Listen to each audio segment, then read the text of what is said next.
मसीह यसू के बाबरकत नाम में फ़ज़ल टेलीविज़न देखने वाले तमाम नादरीन की खिदमत में रेवरेंड फलक शेर का सलाम कबूल हो।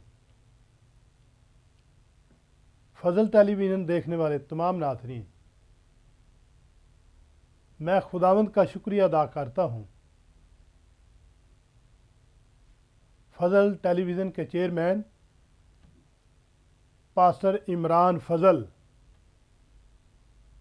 और उनकी अहलिया मैवश इमरान साहबा, जो फ़ज़ल टेलीविज़न के चेयरमैन हैं, और फ़ज़ल टेलीविज़न की सारी टीम का शुक्रिया अदा करता हूँ जिन्होंने मौका दिया कि मैं फ़ज़ल टेलीविज़न के वसीला से आपके साथ खुदा के कलाम मुक़द्दस की बातें शेयर कर सकूँ। नाज़रीन, मैं आपको ये भी बताना चाहता हूँ, पाकिस्तान का दूसरा बड़ा शहर लाहौर फ़ज़ल टेलीविज़न प्रोग्राम ज़िंदा कलाम लाहौर से नशर होता दुनिया में देखा और सुना जाता है। आप घर बैठकर खुदा का कलाम सुनते हैं, निजात पाते हैं, शिफा पाते हैं और कलाम सुनकर तौबा करके खुदा की बादशाही के लिए तैयार भी होते हैं। आप सब जानते हैं कि हम रोज़ों के दिनों में गुजर रहे हैं, रोज़ों का सीज़न है। तो खुदावंद का शुक्र है, आज हमें कलाम मुक़द्दस में से नैनवा के लोगों के रोज़े के तलक से जानना होगा। आप खुद भी कलाम मुक़द्दस को पढ़ें, बच्चों को भी साथ बिठाएं और कलाम मुक़द्दस को सुने और पढ़ें, इस पर ध्यान दें। यकीनन खुदा का कलाम सिर्फ आज ही नहीं बरकत देगा, बल्कि खुदा का कलाम सुनकर अपने अंदर दाखिल करें, खुदा के कलाम को अंदर जगह दें, तो यकीनन ये चलते फिरते उठते बैठते वक्त खुदा का कलाम आपको बरकत देता रहेगा। आइए हम यूना की किताब, उसका पहला बाब, उसकी पहली और दूसरी आयत खुदा के मुक़द्दस पाक कलाम में से तिलावत करेंगे। सुनिए गौर से। खुदावंद का कलाम यूना बिन इमतिया पर नाजिल हुआ कि उठ उस बड़े शहर नैनवा को जा और उसके खिलाफ मुनादी कर, क्योंकि उनकी शरारत मेरे हजूर पहुंची है। पढ़े हुए कलाम पर खुदावंद की बरकत हमेशा रहे। मिलकर कहें आमीन। जिदो कलाम मुक़द्दस में जो तिलावत हमने की है, यूना नबी जिसको खुदावंद ने कलाम दिया है नैनवा शहर के लिए, नैनवा के लोगों के लिए, वजह नैनवा के लोगों में बदी, नाफरमानी, गुनाह पाया जाता था। और गुनाह को खुदा इस शक्ल से बयान करता है कि ए यूना, उठ जा बड़े शहर नैनवा में जाकर मुनादी कर, क्योंकि उनकी शरारत, गुनाह को शरारत पेश करके खुदा बता रहा है कि उनकी शरारत मेरे हजूर तक पहुंची है। अब मैं उनकी शरारत, उनकी नाफरमानी, उनके गुनाह की बर्दाश्त नहीं कर सकता। मुनादी क्या करनी है? मुनादी ये करनी है, अपने गुनाहों से तौबा करो, नहीं तो खुदा 40 रोज के बाद नैनवा शहर को बर्बाद कर देगा, इसका नामो निशान मिटाया जाएगा। यह भी बताना चाहता हूं, यूना के दो नाम थे, यूना, दूसरा नाम यूनुस। ये दोनों इब्रानी नाम है। इनका मतलब है कबूतरी या कुमरी। तो ये भी बताना चाहता हूँ, नैनवा शहर दुनिया के कदीम तरीन शहरों में से एक है। इस बात पे भी गौर करें, नैनवा शहर की बुनियाद नूह नबी के पड़पोते ने तीसरी नस्ल में जो पैदा हुआ उसने रखी थी। बुनियाद कब रखी? यसु अल मसीह से 8 सदियां पहले, 800 साल पहले नैनवा शहर की बुनियाद नूह नबी के पड़पोते ने नैनवा की बुनियाद रखी और नैनवा ही को यूना नबी को भेजा गया। लेकिन वो नैनवा क्यों नहीं गया? हकीकत ये थी, नैनवा के लोग बड़े सख्त थे, खुदापरस्त लोगों के खिलाफ, खुदा का नाम लेने वाले लोगों के खिलाफ उठ खड़े होते। और हिस्ट्री ये बताती है कि उन लोगों की जिंदा इंसान की खलड़ी उतार कर दीवार के साथ लगा देते थे। और यूना नैनवा के लोगों से वाकिफ था, इसलिए उसने इनकार किया। आमने सामने होकर खुदा का इनकार तो ना किया, लेकिन नाफरमानी ये की, बजाय नैनवा जाने के तरसीस के जहाज में जा बैठा ताकि वो तरसीस को जाए। लेकिन हुआ ऐसे कि खुदा ने जिस शख्स को जिस काम के लिए मुकर्रर किया है वही करेगा, ये खुदा का एक मंसूबा था। और खुदा अपने मंसूबे को कामयाब करने के लिए कुदरत रखता है। जब वो हमारे सारे काम कर सकता है तो फिर अपने काम क्यों नहीं कर सकता? कलाम मुकद्दस में लिखा है 3-4 आयत में कि वो तरसीस के जहाज में जा बैठा। यूं ही वो जहाज में बैठा, जहाज चलना शुरू हुआ, समुंदर के अंदर तूफान आया और उस तूफान की वजह से यह जहाज डगमगाने लगा। और जहाज के अंदर जितने लोग थे वो घबराए, डर गए कि हम मर जाएंगे।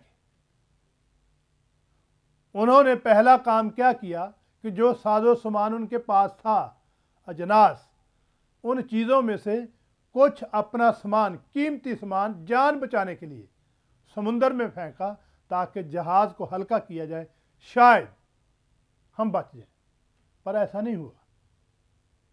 फिर उन्होंने अपने अपने देवताओं को, अपने अपने रब को, माबूद को पुकारना शुरू किया कि ऐ माबूद, ऐ हमारे रब, ऐ हमारे देवता, हमारी मदद कर। वैसे ये शख्स जो नाफरमानी से जहाज के अंदर था, खुदा का नाफरमान था, जिसका नाम यूना है, ये बड़े आराम से जहाज के अंदर सोया हुआ है और लोग मारे मारे फिर रहे हैं, डर रहे हैं, मुसीबत में है। तो जब यूना को उन्होंने उठाया, तू बड़े आराम से सोया हुआ है, उठ, अपने देवता को पुकार, शायद हम बच जाएं।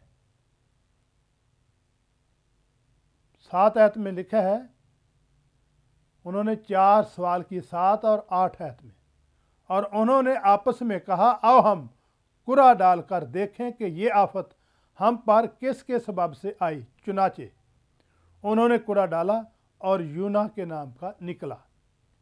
तब उन्होंने उससे कहा, तू हमको बता, ये आफत हम पर किसके सबब से आई है। नंबर 1 सवाल। दूसरा, और तेरा वतन कहाँ है और तू किस कौम का है? उसने उनसे कहा, मैं इब्रानी हूँ और खुदावंद आसमान के खुदा बहरो बर के खालिक से डरता हूँ। देखें उसका डरना, ये खुदा की इज्जत करता है, डरता है, नाफरमानी करके भागता है, खुद भी मुसीबत में फंसा हुआ है, दूसरों को भी मुसीबत में फंसाया हुआ है। बहरो बर के खालिक से डरता हूँ। तब वो लोग खौफजदा होकर उससे कहने लगे तूने ये क्या किया, क्योंकि उनको मालूम था कि वो खुदावंद के हुजूर से भागा है, इसने गुनाह किया है। गुनाह इंसान की ज़िंदगी में दिन हो या रात हो, कोई भी वक्त हो, टाइम का कोई हिस्सा भी हो, गुनाह इंसान को तबाह बर्बाद कर देता है। और गुनाह ने, नाफरमानी ने आदम को नंगा किया। ये याद रखें, अगर आप गुनाह में हैं तो फिर अपने गुनाहों से तौबा करनी है। दाऊद कहता है गुनाह ने मेरी कमर तोड़ दी है, मुझे कुबड़ा कर दिया है। गुनाह एक ऐसी चीज़ है, खुदा से दूर ले जाता है, आपकी ज़िंदगी में तूफान तबाही बर्पा करता है। लेकिन तब उन्होंने उसे कहा, पूछा हम तुझसे क्या करें।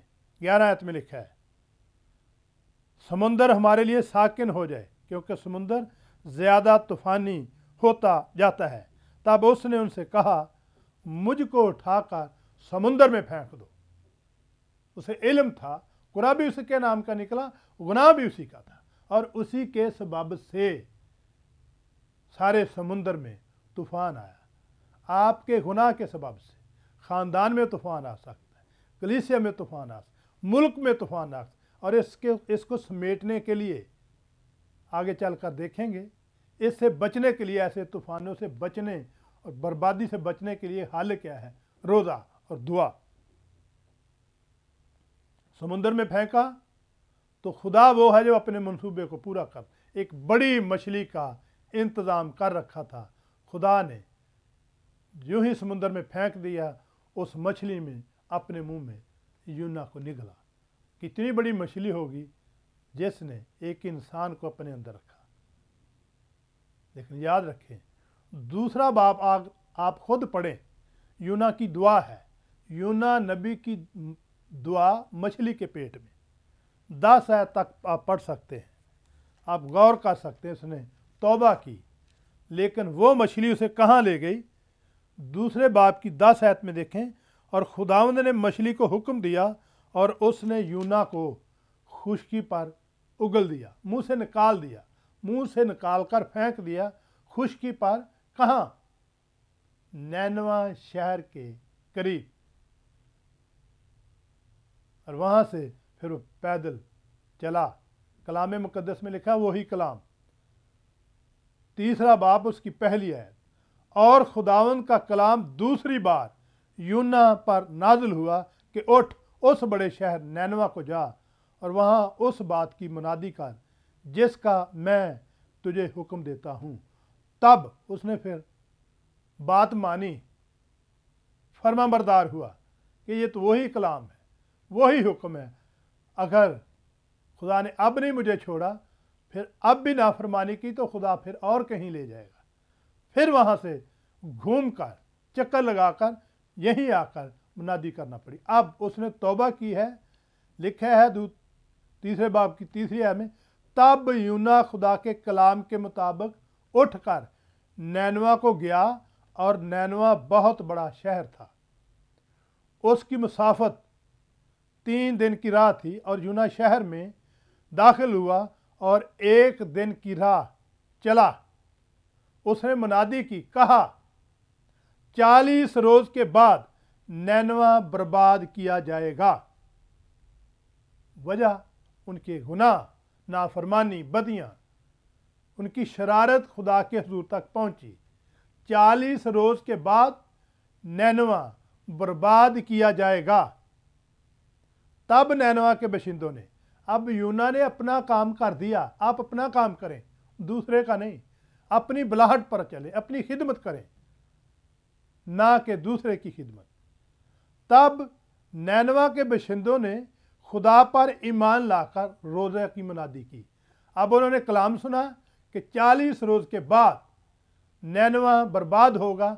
अब जिन लोगों ने कलाम सुना, जिन लोगों ने कलाम सुना, खुदा के मुंह की बातें सुनी, खुदा का पैगाम सुना कि 40 रोज़ के बाद नैनवा बर्बाद होगा, अब लोगों ने ये खिदमत अपने ज़िम्मे ली। जिन लोगों ने कलाम सुना, लिखा है अदना और आला सब ने टाट ओढ़ा और ये खबर नैनवा के बादशाह तक पहुंची और वो अपने तख्त पर से उठा। पहली बात, नंबर 1, ये खबर, ये मुनादी कि नैनवा बर्बाद किया जाएगा हमारे गुनाहों की वजह से, 40 दिन के बाद तबाह हो जाएगा। और ये खबर लोगों ने दूसरों तक पहुंचाई, अदना और आला ने। लिखा है ये मुनादी, लोगों की ये मुनादी बादशाह तक पहुंची। तो बादशाह ने पहला काम क्या किया? सब ने टाट ओढ़ा और ये खबर नैनवा के बादशाह को पहुंची, पहली बात, और वो अपने तख्त पर से उठा।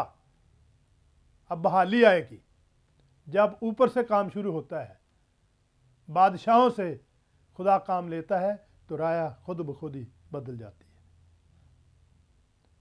लिखा है खुदा पर ईमान लाकर रोजे की मुनादी की और अदना और आला सब ने टाट ओढ़ा और ये खबर नैनवा के बादशाह को पहुंची और वो अपने तख्त पर से उठा। और दूसरी बात, और बादशाही लिबास को उतार डाला। चौथी बात, टाट ओढ़ा, राख पर बैठ गया और बादशाह और उसके अरकान दौलत, हुकूमत के जितने कबीना के लोग थे उसमें वज़ीर ख़जाना भी था। लिखा है अरकान दौलत के फरमान से अब हुकूमत की तरफ से ऐलान हुआ है, अरकान दौलत की तरफ से हुक्म जारी हुआ कि नैनवा में ऐलान किया गया और इस बात की मुनादी हुई कि अब उस सामरी औरत की तरह कलाम सुना, सारे सामरिया को जाकर बताया। यीशु को वहाँ जाने की ज़रूरत ना पड़ी, शागिर्दों को भी जाने की ज़रूरत ना पड़ी। यूना ने काम कर दिया अपना दयानतदारी से, पहले तो नाफरमान रहा, अब लोगों ने जिम्मेदारी ली है। ये खबर बादशाह तक पहुंची और बादशाही कबीना की तरफ से, हुकूमत की तरफ से ऐलान किया गया और इस बात की मुनादी हुई कि कोई इंसान या हैवान गल्ला या रामा कुछ ना चखे और ना खाए पिए, लेकिन इंसान और हैवान टाट से मुलव्वस हों। सुन लीजिए, जब तौबा होती है तो कैसे होनी चाहिए, और खुदा के हुजूर गिरयादारी करें, बल्कि हर शख्स अपनी बुरी रवश और अपने हाथ के जुल्म से बाज आए। शायद अभी ईमान नहीं है, तौबा कर ली है, हम अपनी बुरी रवश से बाज आएँ, अपने हाथों के जुल्म से बाज आएँ, ना कुछ खाएं ना कुछ पिए, बल्कि गिरयादारी करें। शायद खुदा रहम करे, खुदा अपना इरादा बदल ले और अपने कहरे शदीद से बाज आए और हम हलाक ना हो। अब उन्होंने रोज़ा रखा हुआ है, खुदा की हुजूरी में गिरयादारी कर, ना कुछ खाया ना कुछ पिया, बल्कि अपने गुनाह पर वावेला करते रो रहे, गिरयादारी कर रहे हैं। 10:7 में लिखा है जब खुदा ने उनकी ये हालत देखी, रोज़ा की हालत, रोज़ा रखकर दुआ कर रहे, गिरयादारी कर रहे, जब खुदा ने उनकी ये हालत देखी कि वो अपनी अपनी बुरी रवश से बाज आए, वो यानी खुदा, वो उस गज़ब से जो उसने उन पर नाज़िल करने को कहा था बाज आया और उसे नाज़िल ना किया। लेकिन यूना इससे नहायत नाखुश और नाराज़ हुआ और उसने खुदावन से यूँ कहा, यूँ दुआ की कि ऐ खुदावन, जब मैं अपने वतन ही में था और तरसीस को भागने वाला था, तो क्या मैंने यही ना कहा था कि मैं जानता हूँ कि तू रहीम करीम खुदा है, जो कहर करने में धीमा और शफ़क़त में गनी है। मेरे अज़ीज़ों, नैनवा के लोगों ने रोज़ा रखा, रोज़ा रखना चाहिए, लेकिन याद रखें, रोज़ा रख कर दुआ करें तो जो मकसद है आपका, खुदा वो पूरा करेगा। उन्होंने कहा हमारा मुल्क बच जाए, बर्बाद ना हो, हम तबाह ना हो। रोज़ा रख कर दुआ की, गिरयादारी की, और खुदा ने जो फ़ैसला किया था कि मैं 40 दिन के बाद नैनवा को बर्बाद करूँगा, अपना इरादा तब्दील कर लिया, बदल लिया। क्यों? उन्होंने रोज़ा रख कर दुआ की, खुदा के हुज़ूर झुके। जो लोग रोज़ा रख कर दुआ करते हैं, माहिज खुदा दुआ सुनता नहीं बल्कि जवाब भी देता है, उनका मकसद पूरा करता है। याद रखें, बेशुमार लोग रोज़ा रखने वाले, बाइबल में लिखा है, यीशु ने खुद कहा, जब तू रोज़ा रखे, रोज़ा रखना है, जब तू रोज़ा रखे अपने सिर में तेल डाल, मुंह धो, खूबसूरत बनकर खुदा की हजूरी में वक्त गुजार, रोज़े का बदला मिलेगा। मत्ती की इंजील उसका 6 बाब 15, 16, 17, 18 आयत पढ़े। लिखा है, अपने खुदा के हुज़ूर वक्त गुजार, दुआ कर, खुदा की हजूरी में बैठ, तो खुदा जो तुझे पोशीदगी में देखता है वो बदला देगा। आपको बदला मिलेगा, रोज़े का, दुआ का बदला मिलेगा तब जब आप रोज़ा रख कर सच्चाई से खुदा की इबादत करें। ऐसा ना हो कि सुबह 2-3 डूंगे बड़े कूंडे दही के, शाम को दूध, ऐसा खाना खाएं कि नींद ही आती रहे, सारा दिन सोए रहें। खाएं भी कुछ ना, रोज़ा भी रखा हुआ हो तो खुदा के हुज़ूर ना झुकें, नींद में सोए रहें, सारा दिन चारपाई पे गुजार दें। ऐसे रोज़े का कोई बदला नहीं मिलेगा। रोज़ा रखें, खुदा की हजूरी में भी जाएं, आप अपनी फैक्ट्री में, अपने ऑफिस में जाएं, दयानतदारी से काम करें। ये ना कहें, ओह मैंने रोज़ा रखा हुआ है, मुझसे थोड़ा दूर हो जाए। फिर रोज़ा तूने रखा हुआ है, उसको दूर करने का क्या फ़ायदा? आप खुदा से दूर हैं, आप खुदा की कुर्बत में आए। मैं आपको बताना चाहता हूँ, इंग्लिस्तान में एक बच्चा पैदा हुआ, माँ बाप ने उसका नाम जॉन वेस्ली रखा। जब वो बड़ा हुआ तो खुदा का खादम बना। ये उसकी तस्वीर है, जॉन वेस्ली मेथोडिस्ट तंजीम का ये बानी है। और ऐसे किसी खादम को खिदमत के लिए मखसूस नहीं करता था जो हफ्ते में 2 रोज़े नहीं रखता था। और जॉन वेस्ली हफ्ते में खुद भी 2 रोज़े रखता। और इसकी खिदमत और दुआ के वसीला से इंग्लिस्तान में, पूरे यूरोप में फलदार खिदमत नज़र आती थी। मैं शुक्र करता हूँ खुदा का, FJ पाकिस्तान ने इस मैगज़ीन को छापा और लियाकत कैसर साहब ने इसकी हिस्ट्री को यहाँ इसके अंदर बयान किया। ये मार्च 2006 का मैगज़ीन है, मैंने संभाल कर रखा हुआ।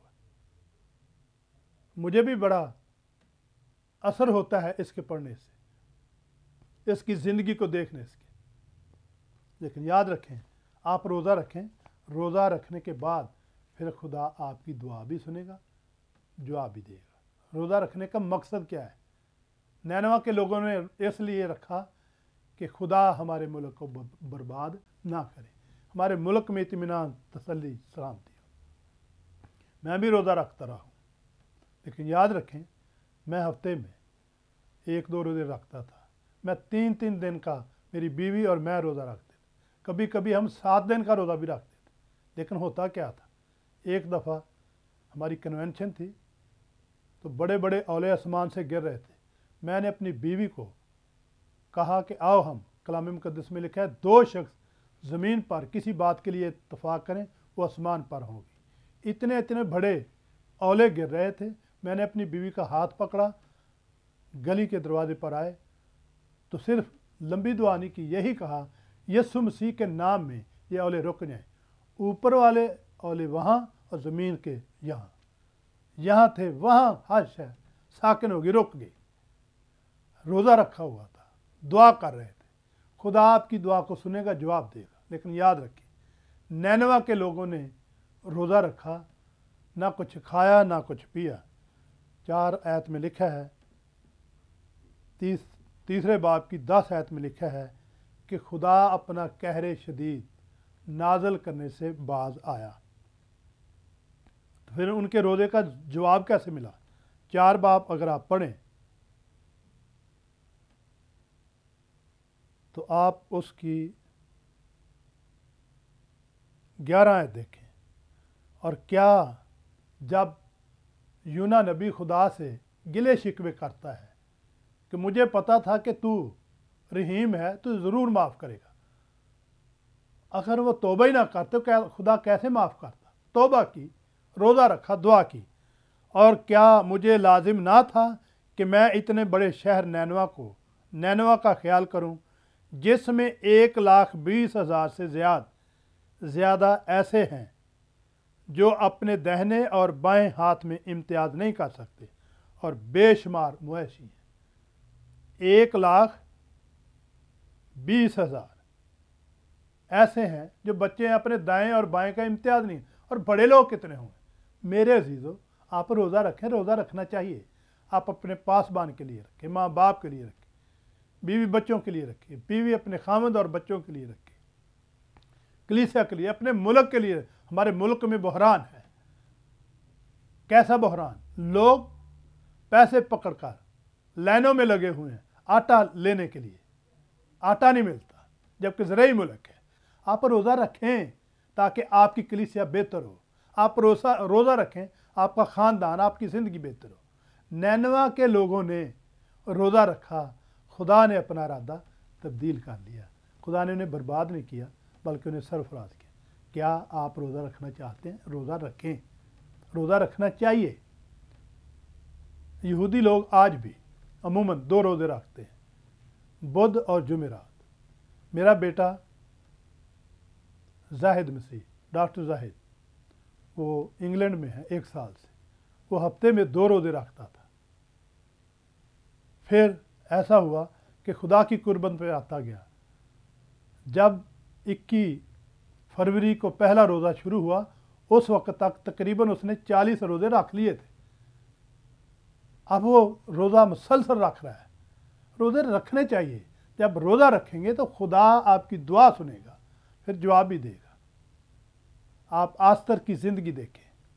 नौजवान लड़की, यहूदी कौम से उसका तल्लक, यहूदी कौम को कत्ल करने का हुक्म दिया गया था या दिया जाने था, कत्ल हो जानी थी। लेकिन उसने इस साजिश को नाकाम करने के लिए आस्तर ने रोज़ा रखा और अपनी यहूदी कौम को बचा लिया कि वो कत्ल ना हो। क्या आप भी किसी का नुकसान होने से रोज़ा रख सकते हैं कि खुदा उसे बचाए? आपकी दुआ और रोज़े से खुदा हमेशा दूसरों को बरकत देगा, आपको बरकत। मेरी दुआ है कि खुदा आपको रोज़ा रख कर दुआ करने का फजल दे, ताकि आपकी ज़िंदगियों से बहुत सारे लोग बच जाएं, हालात तब्दील हों। खुदा उनके नाम की इज़्ज़त और जलाल दे। मसीह खुदावंद आप सबको इस कलाम पर अमल करने की भारी तौफीक बख्श दे। मिलकर कहें आमीन। आप अज़ीज़ों देख रहे हैं फजल टेलीविज़न।